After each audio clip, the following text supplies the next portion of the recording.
네, 이 시간 하나님 말씀을 함께 보겠습니다. 신약 성경 마태복음 5장, 신약 성경 마태복음 5장 7절입니다.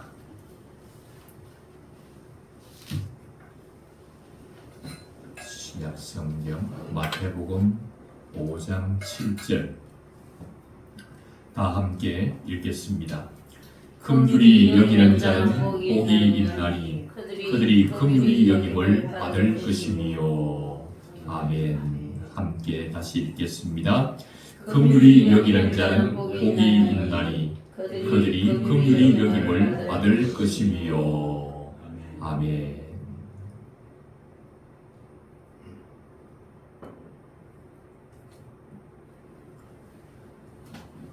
우리는 예수님의 긍휼이 없이는 살 수 없는 존재들입니다. 예수님 긍휼 때문에 우리는 살아갈 수 있습니다. 그분이 우리를 불쌍히 여기시기 때문에, 그래서 우리에게 이렇게 단비를 내려주시기 때문에 우리가 살 수 있습니다.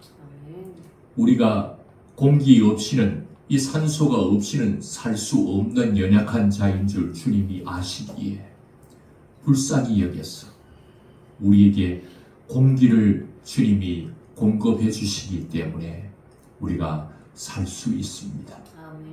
그분이 태양이 필요한 줄 아시고 비를 그치게 하시고 태양을 내려 쬐게 하시고 그것으로 인하여 많은 오곡들이 열매를 맺고 그것 먹고 살도록 주님이 은혜를 베풀어 주셨습니다. 우리가 살고 있는 모든 것, 내 실력으로 내 능력으로 사는 것 같지만 주님의 긍휼을 거두어 가버리면, 공기를 공급하지 않으면 잠깐 후면 우리는 더 이상 우리의 생을 지탱해 나갈 능력이 우리 안에는 없습니다. 주님의 긍휼하심이 없다면 우리는 잠깐도 살아갈 수가 없습니다. 아멘. 오늘 함께 나누려고 하는 말씀은 바로 마태복음 5장 7절에 있는 말씀입니다. 긍휼히 여기는 자는 복이 있나니 그들이 긍휼히 여김을 받을 것이니요. 긍휼히 여기는 자가 복이 있다. 그들이 긍휼히 여김을 받을 것이다. 이렇게 기록하고 있습니다. 여기 나와 있는 긍휼이라는 말은 동정심 또는 자비로움, 이런 말이 이 긍휼이라고 하는 단어 속에 들어 있습니다. 동정심, 자비로움, 동정심을 가지고 자비를 베푸시는 것을 말하고 있는 것입니다. 특히 구약 성경에는 긍휼을 표현하기를 불쌍히 여긴다, 이런 뜻이 있습니다. 불쌍히 여긴다. 우리는 바로 이 예수님의 동정심을 가지고 자비를 베풀어 주시기 때문에 우리가 살고 있는 것입니다. 주님이 우리를 불쌍히 여겨 주시기 때문에 오늘 우리가 이렇게 삶을 지탱하면서 살아가고 있는 것입니다. 모든 것이 주님의 긍휼입니다. 오늘의 본문 말씀을 저는 오래전부터 알고 있었고, 오래전부터 이 말씀을 많이 묵상해 왔고, 이 말씀을 많이 전해 왔습니다. 그런데 이 본문을 바르게 전한 것이 아니라 바르지 않게 전했습니다. 이 본문을 통해서 영혼을 살리라고 주신 말씀이지만 이 말씀을 잘못 전하여서 영혼을 살리지 못하는 설교를 하며 지내왔습니다. 왜냐하면 성경은 누구의 이야기입니까? 바로 예수님의 이야기입니다. 우리가 잘 알고 있는 말씀 요한복음 5장 39절의 말씀을 보면 예수님께서 친히 성경이 누구의 이야기인지, 성경이 누구의 이야기가 기록된 책인지에 대한 성경의 정의를 예수님이 직접 내려주신 말씀이 있습니다. 그 말씀을 제가 읽어드린다면, 너희가 성경에서 영생을 얻는 줄 생각하고 성경을 연구하거니와 이 성경이 곧 내게 대하여 증언하는 것이니라. 아멘. 당시의 유대인들이 영생을 얻고 싶었습니다. 그래서 당시 유대인들은 성경을 읽으면 성경 속에서 영생의 길을 찾을 수 있고, 그래서 그들은 영생을 얻기 위해서 성경을 많이 묵상하고 연구하던 자들이었습니다. 그들이 예수님이 이 땅에 오셨을 때 그 예수님을 박해했습니다. 박해하는 유대인들에게 예수님이 오늘의 말씀을 그들 앞에서 선포하고 있는 것입니다. 너희가 영생 얻기 원하는 유대인들을 말하고 있습니다. 지금 예수님 앞에 둘러싸여 있는 무리들을 향하여 말씀하고 있는 것입니다. 너희가 영생을 얻기 위하여 성경을 연구한다. 너희가 성경에서 영생을 얻는 줄 생각하고 성경을 연구하거니와 이 성경이 곧 내게 대하여 증언하는 것이니라. 성경이 누구 이야기인지 그것을 분명하게 유대인들에게 말해주고 있는 것입니다. 성경은 누구의 이야기입니까? 성경은 내게 대하여 증언하는 것이니라. 여기 말씀하시는 예수님, 내게 예수님에 대한 이야기가 성경에 기록되어 있다고 분명하게 기록하고 있는 것입니다. 예수님은 성경에 정의를 내려주시기를 성경은 다 내 이야기다, 성경은 예수님 이야기다 라고 성경의 정의를 내려주고 있습니다. 그런데 저는 이 무능한 목사는 이 본문의 말씀을 읽었지만 이 본문의 말씀 정확한 성경의 정의를 내려주셨지만 이 정의를 무시하고 성경을 연구하고 해석하고 설교해 왔습니다. 성경이 마치 예수님 이야기가 아니라 성경이 인간 이야기라고 생각했습니다. 성경이 내 이야기라고 생각했습니다. 그래서 내가 해야 할, 내가 지켜야 할 이야기라고 생각했습니다. 신의 이야기를 인간의 이야기라고 생각했습니다. 이것이야말로 신성모독이 아니겠습니까? 어찌 신의 이야기를 인간의 이야기라고 모독할 수 있겠습니까? 예수님 이야기를 내 이야기로 모독할 수 있겠습니까? 이 무능한 설교자는 적어도 이 부분을 잘 몰라서 예수님이 내려준 성경의 정의를 알지 못해서 성경 이야기를 인간 이야기로고 성경 이야기를 내 이야기라고 착각하면서 내가 지켜야 할 내용이라고 생각하면서 성경을 읽고 연구하고 설교했습니다. 예수님의 정의와 내 정의가 너무 달랐습니다. 예수님은 성경이라는 것은 내게 대하여 증언하는 것이다. 예수님 자신 내 이야기다. 그렇게 말씀하고 있는데 나는 성경을 인간 이야기다, 성경 이야기를 내 이야기다 이렇게 착각했던 것이요. 그렇게 읽고 해석하고 설교하고 보니 어떤 내용으로 설교하게 되는 것입니까?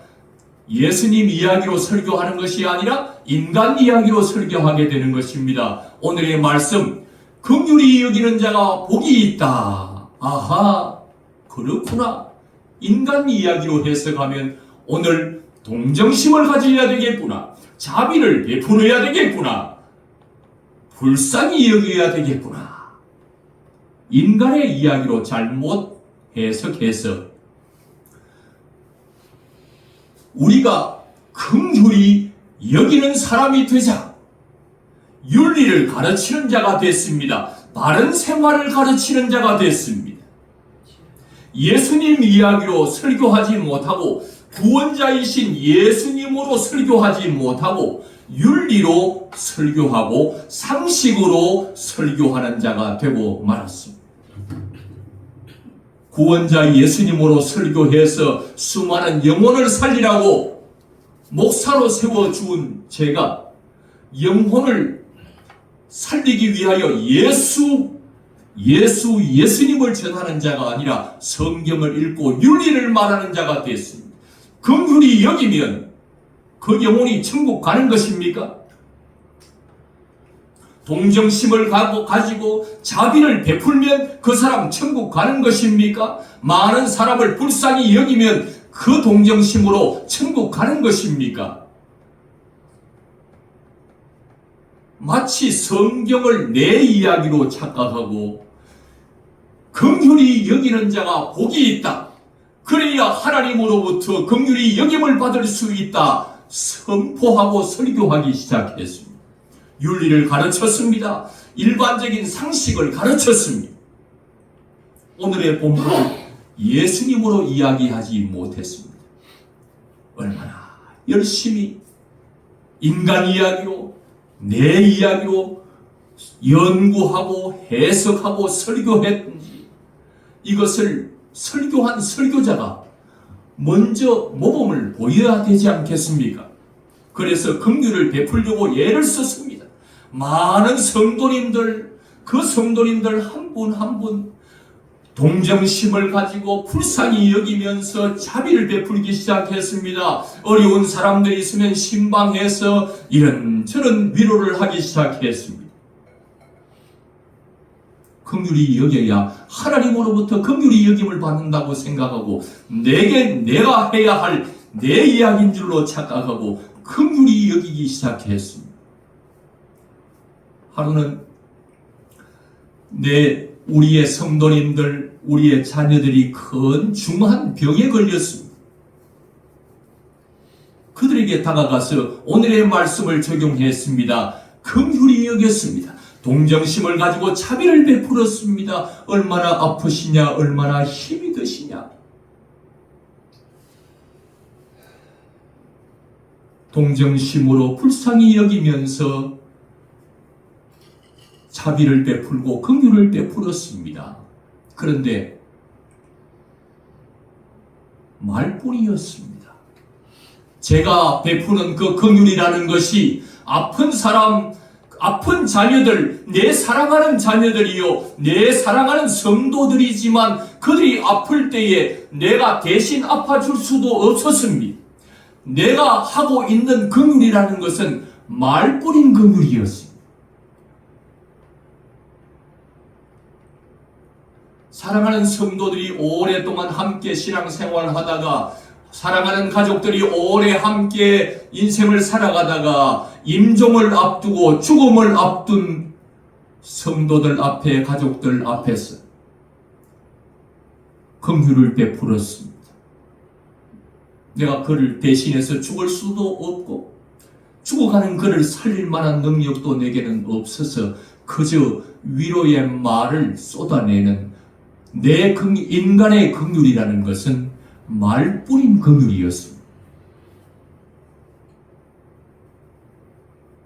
아무리 오늘의 말씀을 실천해보고 오늘의 말씀을 지켜보려고 애썼지만 인간이 베풀 수 있는 긍휼이라는 것은 말뿐인 긍휼이었습니다. 수많은 인생들이 살아가면서 죄를 짓습니다. 알게 모르게 인생이 죄를 짓고 그 죄 앞에서 죄책감에 시달리면서 인생을 살아가고 있습니다. 목사로서 그들에게 다가가서 그 죄에 대한 이야기를 하지만 그 죄인 앞에서, 그 죄책감에 시달리는 성도 앞에서 해줄 수 있는 것이 없습니다. 내가 그를 대신해서 죄를 짓고 죄책감에 시달리고 있는 그를 위해서 내가 대신 죽는다고 하는 그 죽음이라고 하는 그 긍휼, 엄청난 긍휼을 베푼다고 해도 내가 죽는다고 해서, 인간이 죄인을 대신해서 죽는다고 해서 저 죄가 없어지는 것이 아니었습니다. 저를 위해서 내 생명을 내놓아도 내가 하는 긍휼은 말뿐이었습니다. 내가 저 죄인을 위해서 대신 죽으면 저가 긍휼히 여김을 받아서 저의 죄가 없어져야 되는데 내가 베푸는 긍휼이라는 것은 말뿐이었습니다. 죽음의 문제 앞에서도 언제나 내가 베푸는 것은 말로 하는 위로뿐이었습니다. 말로 하는 긍휼로 끝났습니다. 내가 저를 위해서 죄로 인하여 죽게 된 저를 위하여 대신 내 목숨을 바치는 긍휼을 베푼다 해도 내 죽음으로 제가 살아날 수가 없습니다. 내가 베푸는 긍휼, 최상급 긍휼, 내 생명을 바친 긍휼이라고 해도 내 긍휼로는 죽어가는 제 영혼을, 죄로 인하여 죽게 된 제 영혼을 살릴 길이 없었어요.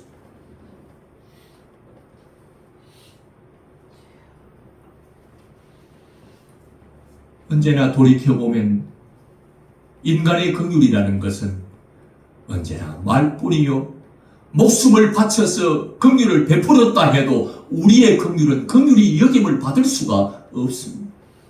오늘의 말씀은 인간의 긍휼을 말하는 것이 아닙니다. 인간은 인간을 위해서 대신 죽어도 그 죄가 사해지지도 않고, 죽게 된 자가 나의 죽음 대신 죽는 긍휼 때문에 저가 살아나지도 않고, 지옥 갈 자가 내가 대신 죽는다고 해서 저가 살아나지를 않습니다. 천국으로 가는 일이 없습니다. 하나님께서 인간을 정의하기를, 인간의 정체성을 말해주기를, 의인은 없다, 사람들 중에 의로운 사람 없다, 한 사람도 없다. 이게 하나님께서 인간을 향하여 내린 정체성, 인간의 정체성입니다. 자기 죄로 죽어서 자기 죄 문제도 해결하지 못하는 자가, 수영도 못하는 사람이 물에 떠내려가면서 죽어가고 있으면서 옆에 떠내려가는 사람을 돌아볼 여력이 없는 것입니다.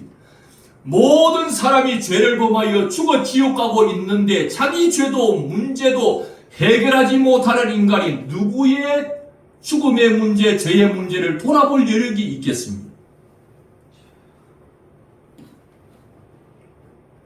긍휼히 여기면 긍휼히 여김을 받는다고 하는데, 긍휼히 여겨서 죽어도 긍휼히 여김을 받을 수가 없는 인간에게 있어서 오늘의 이 말씀은 인간의 말이 아닙니다. 누구의 말입니까? 성경은 누구의 이야기입니까? 예수님의 이야기입니다. 오늘 예수님께서 이 땅에 오신 이유가 바로 긍휼히 여겨주시기 위해서 예수님이 이 땅에 오신 것입니다.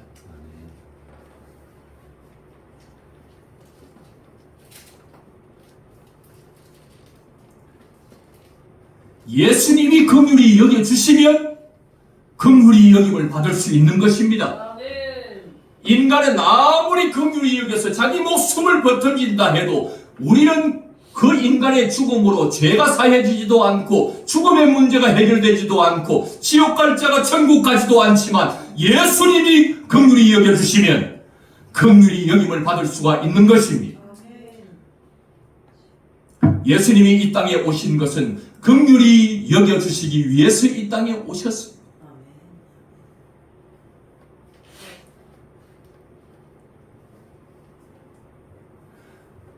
예수님의 이야기를 인간의 이야기로 잘못 이해하고 오해해서 그렇게 설교하면서 수많은 영혼을 긍휼히 여기기 위해서 오신 예수님께로 인도하지 못하고 윤리로 인도하고 잘못된 사망의 길로 인도했던 목사가 바로 저였습니다. 저하고 비슷한 사람이 성경에 찾아보니까 등장했습니다. 누구냐 하면 바리새인이었습니다. 유대인들이었습니다. 종교 지도자들이었습니다. 그들은 하나님께 긍휼히 여김을 받기 위해서 긍휼히 여기기 시작했습니다. 아, 내가 긍휼히 여기면 하나님이 나를 긍휼히 여겨주시겠구나 생각하고는 긍휼히 여기기 시작했습니다. 누구를요? 고아들을 긍휼히 여겼습니다. 과부들을 긍휼히 여겼습니다. 나그네들을 긍휼히 여겼습니다. 이제는 하나님도 나를 긍휼히 여겨주시리라 생각하고 열심히 고아와 과부와 나그네들을 향하여서 긍휼을 베풀었습니다. 그들을 불쌍히 여기고 동정심을 가지고 자비를 베풀었습니다. 그런데 그들은 죄인들은 긍휼히 여기지 않았습니다. 죄인들은 하나님의 심판을 받아야 할 자다. 죄인들인 긍휼히 여김을 받아야 할 자가 아니라 징계를 받아야 하고 하나님의 심판을 받아야 할 자들이다 생각하고 바리새인과 종교 지도자들은 그들의 긍휼 속에는 죄인들이 제외됐습니다. 그들을 싫어했습니다. 그들을 미워했습니다. 그들을 가까이 하지 않았습니다. 그들에게 긍휼을 베풀지 않았습니다. 바리새인들의 긍휼에는 죄인이 제외된 긍휼이었습니다. 그런데 예수님의 긍휼은 바로 그 죄인을 포함하고 있다는 것입니다. 예수님의 긍휼은 하늘 높은 보좌를 버리고 이 땅으로 내려오신 그분의 긍휼은 누구를 찾아오신 것입니까? 누구에게 긍휼을 베풀기 위해서 오신 것입니까? 바리새인이 제외시켰던 바로 그 죄인들을 긍휼히 여기기 위해서 이 땅에 오신 것입니다. 바리새인은 죄인을 제외하고 긍휼을 베풀었지만 바리새인이 제외한 그 죄인을 긍휼히 여겨서 그들의 죄에서 그들을 구원하기 위해서 오신 분이 예수님이십니다. 예수님은 긍휼히 여기시는 분이십니다. 예수님이 긍휼히 여기면 긍휼히 여김을 받게 되는 것입니다. 왜냐하면 예수님은 죄 사하는 권세를 가지고 이 땅에 오신 분이시기 때문에 그렇습니다. 죄 사하는 권세를 가지신 예수님이 죄인을 위하여 대속의 죽음을 죽으면 이 죄인은 죄 사함을 받게 되는 것입니다. 긍휼히 여김을 받게 되는 것입니다. 죄 사함을 받을 권세와 능력도 없어서 자기 죄 문제도 해결하지 못한 인간이 다른 인간을 대속해서 죽는다고 해도 그 긍휼함을 받을 수가 없습니다. 그가 죄 사함 받지 않습니다. 긍휼히 여김을 받을 수 있는 것은 긍휼히 여기시는 예수님이 긍휼히 여겨주실 때만이 긍휼히 여김을 받을 수가 있는 것입니다. 죄로 인하여 수많은 사람들이 죽어갑니다. 예수님이 생명입니다. 생명이신 예수님이 죽어가는 자들에게 긍휼을 베풀어 주셔야만이 죽어가는 자가 살아날 수 있는 것입니다. 예수님의 생명은 한번 일시적인 잠깐의 생명이 아니라 영원한 생명, 영생을 소유하고 계신 분이 예수님이십니다. 예수님이 생명을 긍휼로 베풀어 주시면 죽게 된 자가 살아나게 되고 생명을 얻되 영원한 생명을 얻게 되는 줄로 믿습니다. 예수님이 긍휼을 베풀어 주면 긍휼히 여김을 받을 수가 있습니다. 모든 인생이 죄로 인하여 지옥으로 들어갑니다.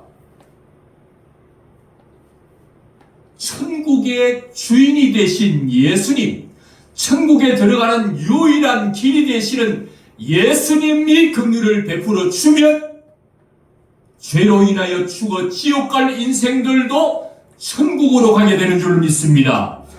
인간이 자기 죄로 죽어 지옥 갈 인간이 남을 위해 대신 죽는다고 해서 그 영혼이 천국 갈 수 있는 것이 아닙니다.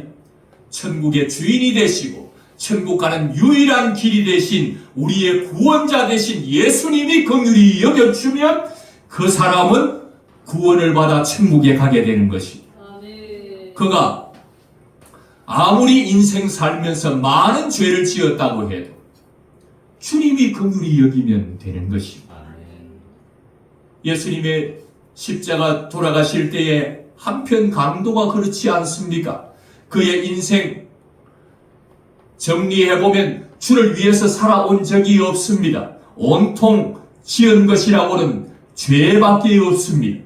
그런 인간이 마지막에 주의 긍휼을 구하는 것입니다. 당신의 나라에 임할 때 나를 좀 기억하여 달라고, 나를 좀 불쌍히 여겨달라고, 자비를 베풀어 달라고 주의 긍휼을 구할 때 주님께서 그 긍휼을 베풀어 주시면 아무리 강도라도 천국으로 가는 것입니다. 오늘 네가 나와 함께 낙원에 있을 거다. 구원자가 긍휼을 베풀어 주면 그가 구원을 받을 수 있는 것입니다. 천국에 갈 수 있는 유일한 길이 되시는 예수님이 그를 긍휼히 여겨주면 그가 천국으로 가게 되는 것입니다.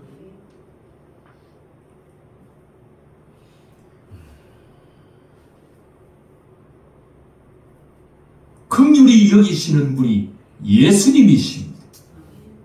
성경은 예수님 이야기를 지금 하고 있는 것입니다. 예수님이 오셔서 인류를 구원하기 위해서 인간의 몸을 입고 이 땅에 오실 것인데 왜 오시느냐? 긍휼을 베풀어 주기 위해 오신다는 것입니다. 누구에게요? 죄인은 제외하고? 아닙니다. 바리새인과 같은 긍휼을 베풀려는 것이 아니라 죄인을, 자기 백성을 저희 죄에서 구원하기 위해서 그들에게 긍휼을 베풀어 주기 위해서 이 땅에 오신 것입니다. 그러므로 죄인들은 주님 앞에 나와서 긍휼을 베푸시는 주님의 긍휼을 거부하지 아니하고 받아들이면 그들의 죄가 다 사하여지는 긍휼을 입게 되는 것입니다. 죄를 사하기 위하여 이 땅에 긍휼을 베풀기 위해서 죄인들을 찾아오는데 나는 죄인이 아니라고 하는 자들이 누굽니까? 바리새인들, 종교 지도자들. 우리는 율법을 다 지켰다. 우리는 죄가 없다. 우리는 의로운 자다. 우리는 아브라함의 후손이고 우리는 거룩하다. 율법을 조금 더 지키면 우리는 구원받을 수 있다. 다른 구원자가 필요 없다. 예수가 구원자로 왔는데도 그 구원자를 필요로 하지 않고 거부했습니다. 긍휼을 베풀어 주려고 너희 율법, 너희는 다 죄인이다. 율법을 지킬 수 없다고. 너희 의로, 너희 능력으로는 율법을 지킬 수 없다는 것을 알라고 율법을 주었는데 율법 지킬 수 있다고 때를 쓰는 것이. 예수님께 나는 죄인입니다. 긍휼히 여겨 주옵소서 하고 그 긍휼을 베풀어 주기 위해서 죄인들을 긍휼히 여기기 위해서 오신 그 예수님을 받아들이면 그 죄를 다 씻어서 긍휼히 여김을 받을 것인데 그 예수님을 거부하는 것입니다. 긍휼히 여기러 오신 그 예수님을 거부하다가 그들은 결국 긍휼을 입지 못하고 영원한 지옥으로 가고 마는 것입니다. 주님이 긍휼히 여겨주시면 긍휼히 여김을 받을 수 있는데 긍휼히 여기러 오신 예수님을 거부하고 다른 것을 붙잡고 있으니 그들이 긍휼히 여김을 받지 못하고 주님으로부터 죄사함 받지도 못하고 주님으로부터 영원한 생명을 천국에서 살 수 있는 이 은혜를 받을 수가 없었던 것입니다. 그래서 그들은 성경을 연구하다가 결국은 주님을 거부하고 긍휼을 베풀러 오신 주님을 거부하고 지옥으로 가게 된 것입니다. 그래서 초반에 말씀드렸던 요한복음 5장 39절에서 예수님께서 말씀하신 것이 바로 이 내용이 아니겠습니까? 너희가 성경에서 영생을 얻는 줄 생각하고 성경을 연구하거니와 이 성경이 곧 내게 대하여 증언하는 것이니라. 그러나 너희가 영생을 얻기 위하여 내게 오기를 원하지 아니하는도다. 바리새인들을 향하여, 유대인들을 향하여, 구원자 예수님을 거부하는 그들을 향하여서 영생 얻기 원하면서, 천국 가기 원하면서 긍휼을 베풀러 온 나에게 오지 않는도다. 주님은 그 말씀을 하고 있는 것입니다. 오늘의 말씀을 예수님의 말씀으로 받지 아니하고 인간의 말로 받고 그걸 예수를 거부한 인간의 죄가 얼마나 큰가를 우리에게 여실히 드러내어 주고 있는 말씀입니다.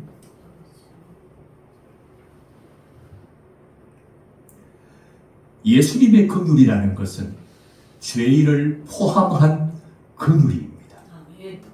예수님의 긍휼은 처음부터 하늘 보좌에서 인간이 사는 이 땅으로 내려올 때부터 요한계시록 마지막까지 계속해서 이어지는 긍휼입니다.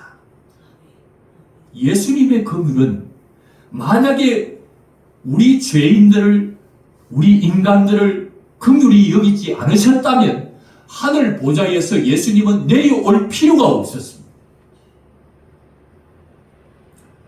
우리의 처지가 죄를 짓고 모든 인간이 죄를 지어서 죽어 지옥 가는 이 끔찍한 형편 안에서 누구도 의로운 인간이 없어서 자기 죄 때문에 다 죽게 된 지옥 갈 인간을 보시고 예수님이 긍휼히 여겨서 동정심을 가지고 불쌍히 여겨서 자비를 베푸기 위해서 하늘 높은 보좌를 내리고 영광 받지 못할 걸 아시면서 내려오시면 인간들로부터 긍휼함을 받지 못할 걸 아시면서 창조주가 인간의 몸을 입고 이 땅으로 내려오신 것입니다.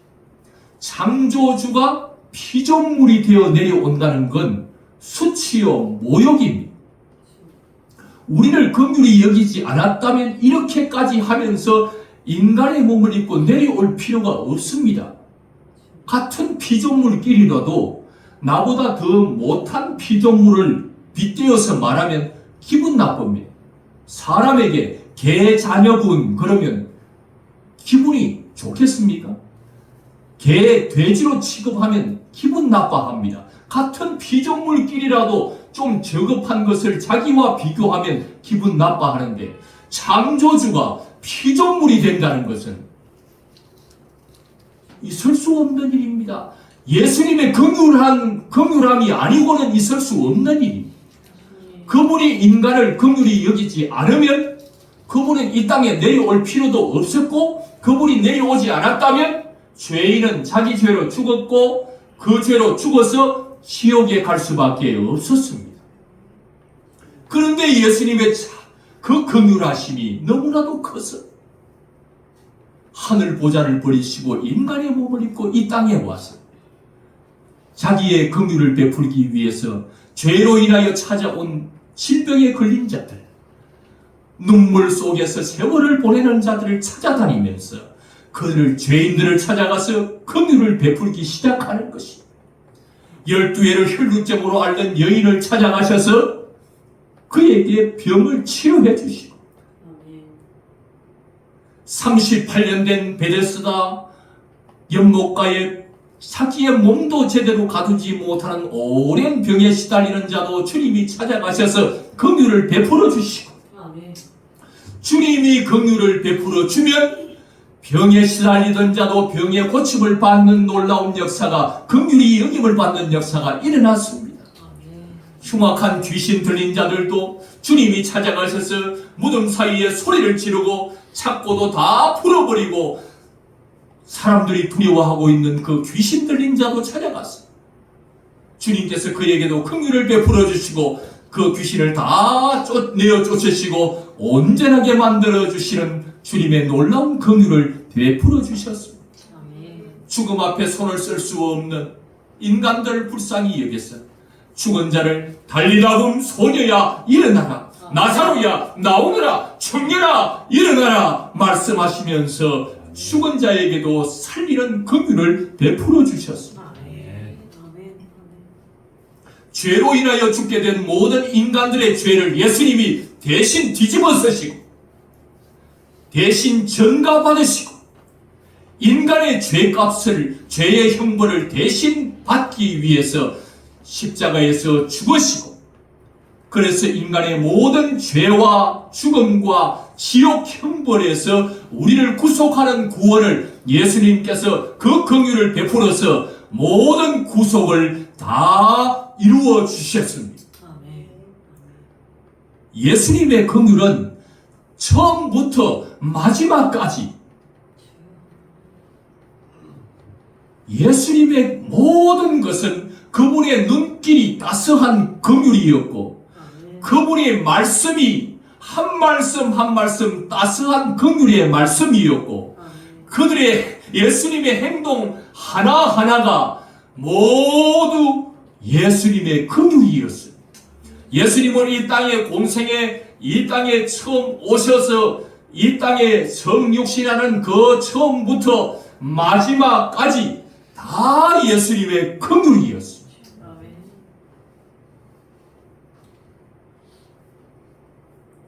긍휼이 아닌 것이 없습니다.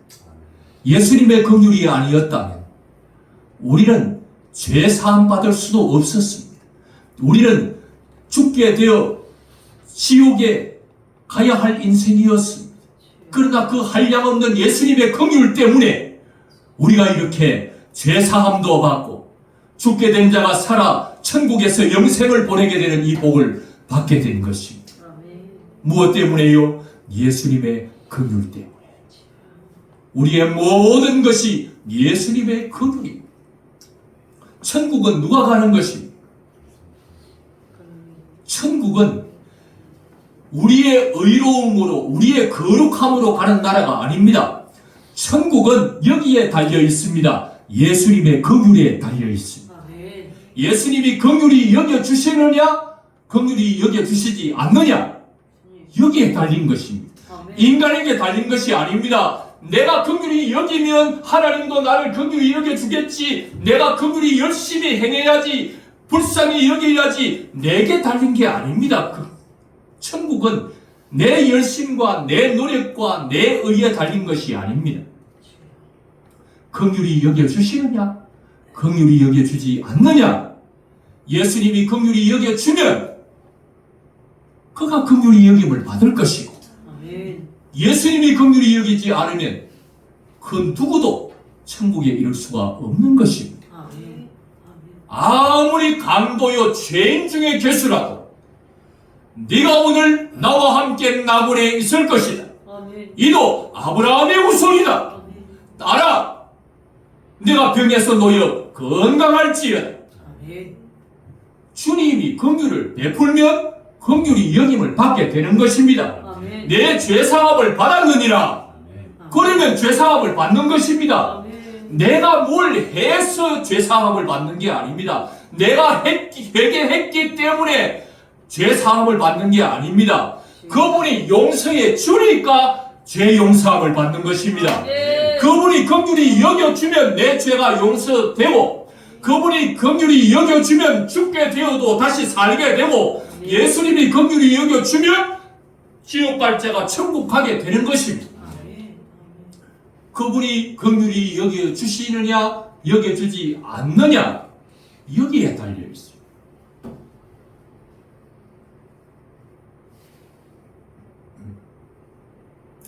예수님의 긍휼은 말로만 하는 긍휼이 아닙니다. 우리 인간의 긍휼은 말로만 하는 긍휼입니다. 더 이상 더 할 수가 없습니다. 한다고 해도 초라한 긍휼입니다. 이것 가지고 이 땅에 사는 동안에 서로 이렇게 긍휼을 베풀고 주고받을 수 있는 정도의 긍휼입니다. 이 긍휼을 가지고 저 완전한 긍휼, 신적 긍휼로 사는 저 하늘나라에 올라갈 수가 없습니다. 예수님의 완전한 긍휼로 은혜를 긍휼히 여기주지 않으면 우리는 긍휼히 여김을 받을 수가 없는 것입니다. 인간의 긍휼은 말로만 하는 긍휼이지만 예수님의 긍휼은 자기의 생명까지 내어주는 긍휼입니다. 예수님의 긍휼은 인간의 긍휼은 죄인은 제외하는 긍휼이지만 내가 싫어하고 내가 미워하고 내 마음에 안 드는 자는 내 긍휼에서 제외하지만 예수님의 긍휼은 죄인까지 포함하는 긍휼입니다. 예수님의 긍휼은 처음부터 끝까지 모든 것이 긍휼입니다. 이런 긍휼을 우리가 받고 있는 것입니다. 오늘 우리가 여기에 있다는 것, 예수님의 긍휼에 대한 설교를 듣고 있다는 것 자체가 예수님이 긍휼이 우리를 살린다는 이 말씀을 듣고 있는 것 자체가 예수님이 우리를 긍휼히 여기고 있기 때문에 이 자리로 불러주셨고 오늘의 말씀을 듣게 해주시는 것입니다. 긍휼은 아무에게나 베푸는 게 아닙니다. 은혜 받을 자에게 은혜를 베푸시고 긍휼이 여길 자에게 긍휼을 베푸시는 것입니다. 오늘 우리가 이 긍휼의 말씀을 듣고 있다는 것, 이 자리로 주님이 불러서 예수님 자신을 계시해 주고 있다는 것은 주님이 우리를 긍휼히 여기고 있다는 증거입니다. 아무에게나 들려주는 긍휼에 예수님 자신을 말해주지 않습니다. 긍휼히 여기는 자에게만 긍휼히 지금 여김을 받도록 해주고 계시는 것입니다. 은혜 받을 자에게 은혜를 베푸시고 긍휼히 여길 자를 긍휼히 여기시는 분이십니다.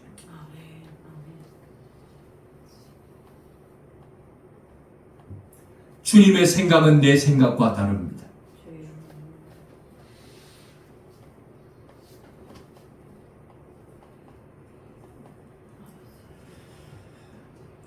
오늘 우리가 이 말씀을 듣고 예수님께서 오늘의 이 성경 말씀 긍휼히 여기는 자는 복이 있나니 그들이 긍휼히 여김을 받을 것이라고 하는 이 말씀이 인간 윤리를 말하고 있는 것이 아니다. 성경은 인간 이야기가 아니다. 성경의 정의는 성경은 내 이야기다. 예수님 이야기다.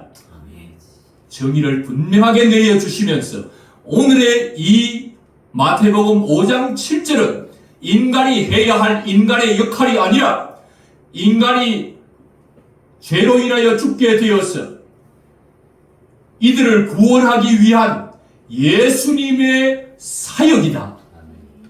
예수님이 행하실 구원 사역에 대한 이야기라고 하는 것을 오늘 분명하게 우리에게 전해주고 있습니다.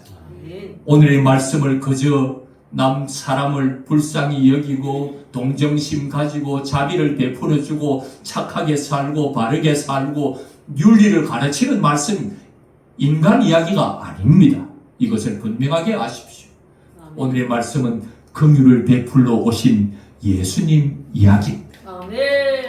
그 예수님이 우리를 살리는 것입니다. 윤리로 우리가 사는 거 아닙니다. 좋은 성격 가진다고 사는 것 아닙니다. 바로 이 긍휼을 베푸시는 예수님이 우리의 구원자요, 이 예수님이 우리를 살리는 것입니다. 그러므로 오늘의 말씀을 들으면서 다른 것을 붙잡지 말고 윤리를 붙잡지 말고 영생을 얻기를 원하면서 천국 가기 원하면서 예수를 붙잡아야 되는데 율법을 붙잡았던 유대교 바리새인들을 향하여 예수님이 하신 오늘 이 말씀을 잘 들으셔서 오직 긍휼을 베푸시는 예수님, 그분을 붙잡으시기를 바랍니다. 그분을 믿으시기를 바랍니다. 그분을 믿으면 구원을 받게 되는 줄 믿습니다. 오늘 예수님의 긍휼을 풍성하게 받고 우리는 모든 것이 긍휼입니다. 그분의 긍휼로 살아가고 있습니다. 우리의 인생 가운데 무엇이 긍휼입니까? 무엇이 긍휼이 아닙니까? 라고 한다면 제가 오래전에 큰 인생이 참 겪을 수 없는 큰 어려움을 겪고 있는 환자를 만난 적이 있습니다. 그분에게 제가 이런 질문을 했습니다. 그분이 병원에서도 치료할 수 없다는 암을 진단받고 있는 분에게 찾아가서 이런 질문했습니다. 암이 저주입니까? 축복입니까? 물었더니 암이 축복이라는 겁니다.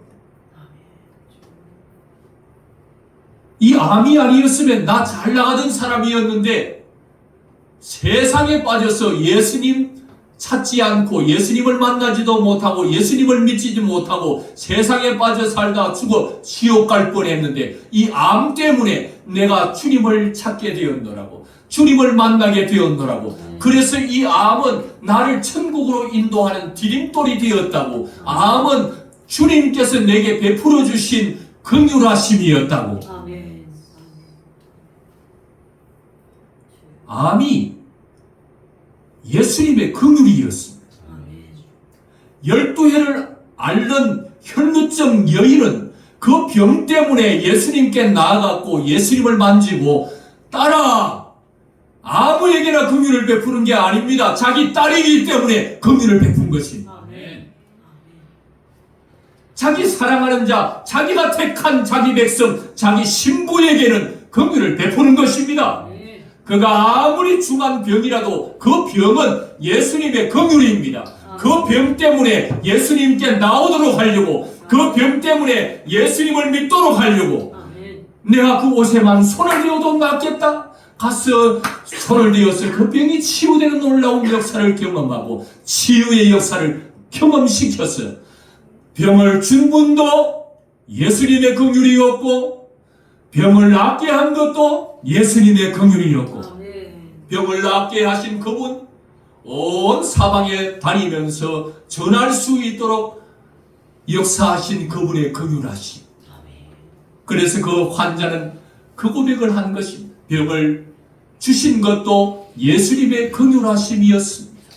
이제는 내가 주님이 그 중한 병을 고쳐주셨는데 나에게 긍휼을 베풀어 주신 그 예수님을 이제는 내가 전하지 않을 수 없게 되었노라고. 긍휼하신 예수님을 전하는 인생을 살도록 이끌어 주신 그분의 긍휼하심에 대해서 찬송을 하는 것을 보게 됐습니다. 여러분 생애 가운데 일어나는 수많은 마이너스적인 일과 플러스적인 일 사이에서 긍휼이 어디 있나 찾을 때에는 플러스에도 주님의 긍휼하심이 있고 마이너스에도 주님의 긍휼하심이 있고 예수님의 긍휼하심은 우리의 모든 삶에 가득 차 있습니다. 병들게 한 것도 주님의 긍휼하심이, 병을 낫게 하신 것도 주님의 긍휼하심이, 주님의 긍휼하심은 처음부터 끝까지 알파와 오메가 모든 것이 주님의 긍휼이 아닌 것이 없다는 것. 이것을 잊지 마시기를 바랍니다. 여러분의 삶에 어려움이 찾아왔다고 해도 지금 그것은 여러분을 망하게 하려는 것이 아니라 여러분을 살리려고 하는 것입니다. 주님이 만나 주시려고 하는 것입니다. 긍휼하신 주님을 계시해 주시려는 것입니다. 여러분의 삶에 더 이상 절망은 없습니다. 긍휼하신 예수님을 믿는 자들에게는 더 이상 절망은 없습니다. 항상 기쁨과 즐거움과 소망이 있고 그의 입에는 항상 긍휼을 베풀고 계시는 그 주님으로 인한 찬송이 있을 뿐입니다. 오늘 저와 여러분 우리의 삶에도 이런 예수님의 삶을 본받고 싶지 않습니까? 긍휼히 여기는 삶 말입니다. 예수님의 이런 삶, 죄인까지도 포함한 긍휼을 베푸셨던 그 주님의 긍휼을 우리도 본받고 싶지 않습니까? 하고 싶다고 되는 것이 아닙니다. 억지로 내가 노력한다고 되는 문제가 아닙니다. 주님의 긍휼을 받은 자들만이, 그 주님과 연결되어 있는 자만이 할 수 있습니다. 긍휼이 풍성하신 예수님께 붙어 있으면 죄인까지도 긍휼히 여겨주셨던 그 예수님의 긍휼이 예수님의 포도나무이신 긍휼이 풍성하신 예수님의 나무에 연결되어서 붙어 있으면 그 긍휼의 은혜가 흘러오는 것입니다. 수분이 공급되고 영양분이 공급되어서 긍휼의 꽃을 피는 것입니다. 긍휼의 열매가 내 삶에도 나타나는 것입니다. 내가 노력해서 열리는 열매, 긍휼의 열매가 아닙니다. 긍휼이신 예수님께 붙어 있으면 주님의 긍휼을 경험하게 하시고 주님의 긍휼이 어떠한 긍휼인지를 알게 하시고 내 삶에도 긍휼의 꽃을 피우시는 그 주님, 내 삶에도 긍휼의 열매를 맺게 하시는 그 주님의 열매를 우리의 삶에도 보게 되는 것입니다. 긍휼이 예수님 그 은혜 받으면 끝이야? 긍휼이 풍성하신 주님의 은혜를 받으면 끝나는 게 아닙니다. 우리의 삶에 그 주님이 나타나는 것입니다. 우리의 삶에 그분의 긍휼의 꽃이 그분으로 인하여, 그분이 공급하시는 힘으로 인하여서, 그분이 주시는 은혜로 인하여서 주렁주렁 맺혔어. 내가 사랑하는 자에게만 긍휼을 베푸는 바리새인적 긍휼이 아니라 내가 미워하는 자, 나를 치는 자, 나를 십자가에 매다는 자, 나에게 가시관을 씌우는 자, 그들을 향하여도 긍휼을 베푸시고, 아버지여 저들이 알지 못하여 그러하오니 저들의 죄를 용서하여 주옵소서. 예수님의 긍휼에는 끝이 없습니다. 내가 자기가 미워하는 자, 자기를 치는 자, 자기를 찌르는 자들까지도 긍휼을 베푸시는 그 주님의 긍휼이 내 삶에도 나타날 수밖에 없는 것입니다.